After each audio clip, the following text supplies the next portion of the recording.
शुरुआत में हमें एक औरत और एक बच्चे को दिखाया जाता है, जहाँ उसकी माँ उसे हनुमान जी की कहानी सुना रही होती है कि कैसे उन्होंने सूरज को फल समझ के खा लिया था और ऐसा करने पे उन्हें सजा मिली जिसमें उनकी शक्तियाँ छीन ली गई थी। अब यहाँ से सीन प्रेजेंट में शिफ्ट होता है, जिसमें हमें एक टाइगर टेम्पल क्लब की जगह को दिखाया जाता है, जहाँ पर लोग लड़ने वालों पर पैसे लगाने आते थे। अब यहाँ हम उसी लड़के को देखते हैं जो अब बड़ा हो चुका है और वो मंकी मैन का मास्क पहन के अपने ओपोनेंट कोबरा मैन से लड़ रहा होता है और वो इस समय बहुत बुरी तरह से मार खाता है और आखिर में हार जाता है। अब इतनी मार खाने के बाद जब वॉशरूम में आता है तो उसे अपना पास्ट याद आता है, जिसमें एक आदमी ने उसके पूरे गांव को जला दिया था। तभी वॉशरूम में टाइगर क्लब का ओनर आकर उसे पैसे देता है और यहाँ हमें पता चलता है कि ये लड़का जानबूझकर ये मैच हारा है क्योंकि उसे हारने के पैसे मिलने वाले थे। इसके बाद हम बाबा शक्ति नाम के बहुत बड़े गुरु को देखते हैं जो कि लोगों को सही रास्ते पर चलने की शिक्षा देते हैं। अब इधर मंकी मैन के पास एक बच्चा आकर उसे मोबाइल में क्वीनी कपूर नाम की रिच लेडी को दिखाता है और बताता है कि इस लेडी का यहाँ पर बहुत बड़ा क्लब है और क्या बता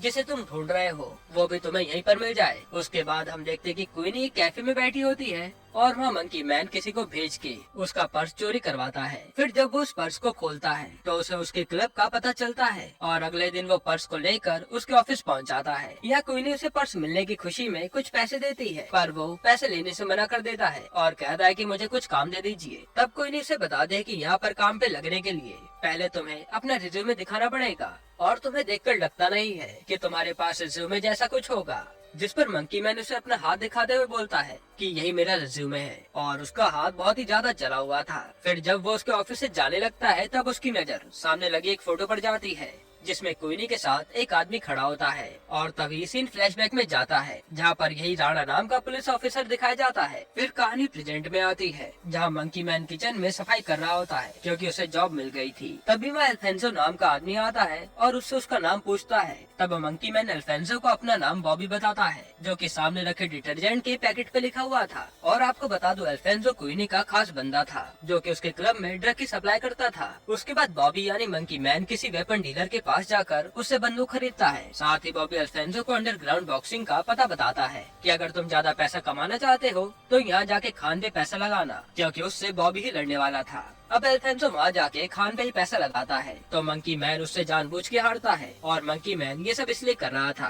ताकि उसकी दोस्ती अल्फेंसो से हो जाए। अब अल्फेंसो को बॉबी की बात मानकर पैसों का प्रॉफिट हुआ था तो वो उसको सफाई के काम से हटवा के वेटर की जॉब दिलवा देता है और उस क्लब में वही लोग आते थे जिनके पास बहुत सारा पैसा है। अब बॉबी अल्फेंसो से राणा के बारे में पूछता है तो उसे पता चलता है कि राणा वीआईपी रूम में रहता है और वहाँ पर ऐसे ही कोई भी नहीं जा सकता। तभी बॉबी की नजर एक सीता नाम की लड़की पे जाती है जो कि वहाँ प्रोस्टिट्यूट का काम करती थी। यहाँ बॉबी उसे देखते ही समझ जाता है कि उसका मन नहीं है, पर फिर भी उसे ये काम करना पड़ रहा है। इसी बीच हमें मंकी मैन का फ्लैशबैक दिखाते हैं कि असल में उसके साथ हुआ क्या था। वो किसी गांव में अपनी फैमिली के साथ रहता था और वहीं पर राणा पुलिस बन के आया था। तब एक दिन राणा अपनी पूरी फोर्स लेकर आता है उनका गांव खाली करवाने के लिए क्योंकि किसी ने उनकी जमीन का सौदा कर लिया था, पर गांव वाले तो उसे खाली करने से मना कर देते हैं, जिस पर राणा को गुस्सा आ जाता है और वो उनके पूरे गांव को जला देता है, साथ ही गांव के सभी लोगों को भी मार डालता है। अब हम प्रेजेंट में देखते हैं कि बॉबी बॉक्सिंग में लड़ाई करके पैसे कमाता और उन्हीं पैसों से गोलियां खरीद के निशाना लगाना सीखता।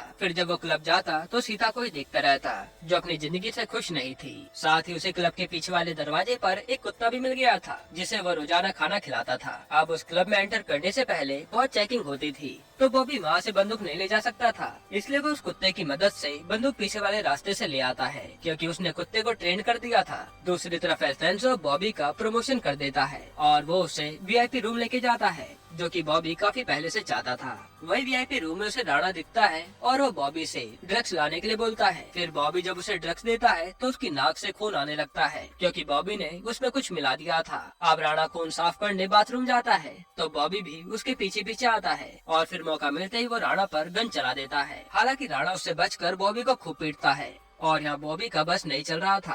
तब लड़ने की आवाज सुनकर राणा के यहाँ पर काफी सारे आदमी आ जाते हैं जिनसे बचकर बॉबी वहाँ से भाग जाता है। फिर नीचे उसे अल्फेंसो का रिक्शा मिलता है जो कि बहुत तेज चलता था, पर उसके भागने की कोशिश बेकार हो जाती है क्योंकि पुलिस उसके पीछे थी, जिससे बचने के चक्कर में उसका रिक्शा ही पलट जाता है और वो यहीं पर बेहोश हो गया था। फिर जब बॉबी की आँख खुलती है तो वो देखता है कि उसे पुलिस वैन में ले जाया जा रहा है तो वो उनसे लड़के वहाँ से भाग जाता है। हालांकि भागते समय पुलिस वाले बॉबी के गोली मार देते हैं और गोली लगने की वजह से वो एक बड़ी पानी की पाइप में गिर जाता है। फिर जब मंकी मैन को होश आता है तो उसे सामने बैठे एक किन्नर दिखती है जिसका नाम अल्फा होता है। और वह जैसे अपने शरीर को देखता है तो जहाँ पर उसके गोली लगी थी वो ठीक हो गया था। फिर यहाँ अल्फा और उसके लोग बताते हैं कि तुम बहुत दिनों से बेहोश थे और हमने तुम्हारा इलाज करा है। फिर जब वो सामने देखता है तो वहाँ पर एक शिव मंदिर था। अब यह अल्फा मंकी मैन को कहती है कि बाहर तुम्हें पुलिस वाले ढूंढ रहे हैं, इसलिए तुम अभी यहीं पर रहो, कहीं जाना मत। इसके बाद हम देखते कि राणा शक्ति से मिलने गया है तो शक्ति उसे उस लड़के के बारे में पूछता है जिसने उस पर हमला किया था,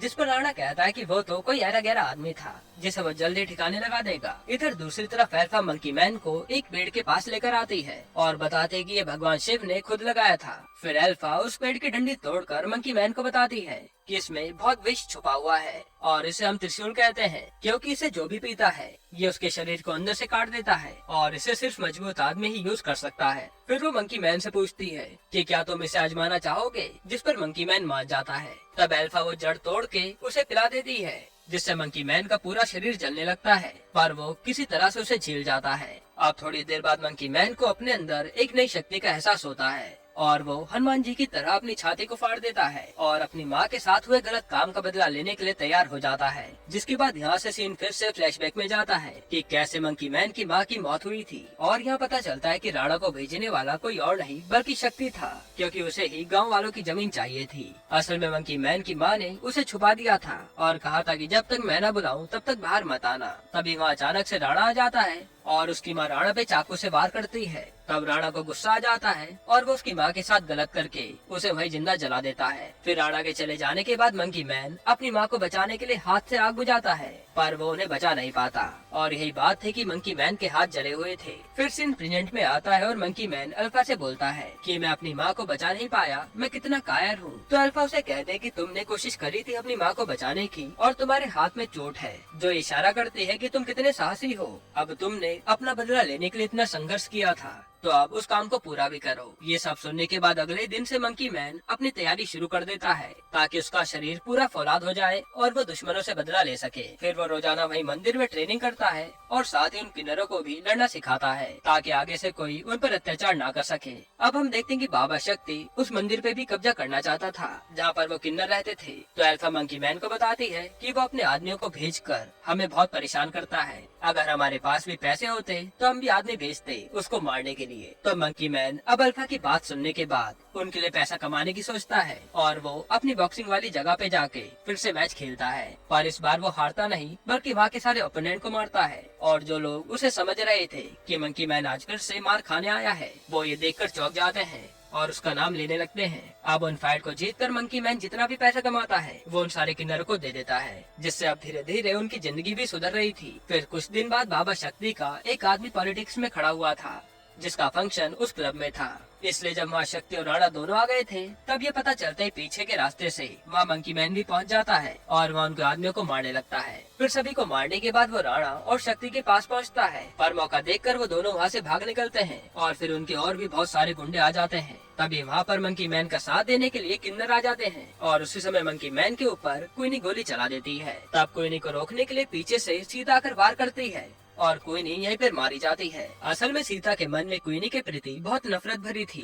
क्योंकि वो सारी लड़कियों के साथ बहुत बुरा व्यवहार करती थी, इसलिए आज सीता ने उसे मारकर अपनी भड़ास उतार ली थी। अब इसके बाद मंकी मैन राणा और शक्ति को ढूंढते हुए वीआईपी रूम पहुंचता है और वहाँ उसका सामना पहले राणा से होता है। हालांकि पहले जब उन दोनों में लड़ाई हुई थी तो राणा उस पर भारी पड़ा था, पर इस बार ऐसा कुछ भी नहीं होता और मंकी मैन उसे बहुत ही बुरी तरह से पीट कर बेरहमी से जान से मार डालता है। यानी आज मंकी मैन ने अपनी माँ का बदला राणा से ले लिया था। फिर राणा को मारने के बाद वो शक्ति को मारता है, पर शक्ति उसे अपनी बातों में फंसाकर उस पर हमला कर देता है, जिससे मंकी मैन बुरी तरह से घायल हो जाता है। हालांकि फिर गुस्से में मंकी मैन शक्ति को भी जान से मार डालता है। अब इस तरह से मंकी मैन ने राणा और शक्ति को मारकर अपने पूरे गांव वालों का बदला ले लिया था। फिर वो आखिर में अपनी माँ की कुछ बातें याद करके वहीं पर बेहोश हो जाता है और ये मूवी यहीं पर खत्म होती है।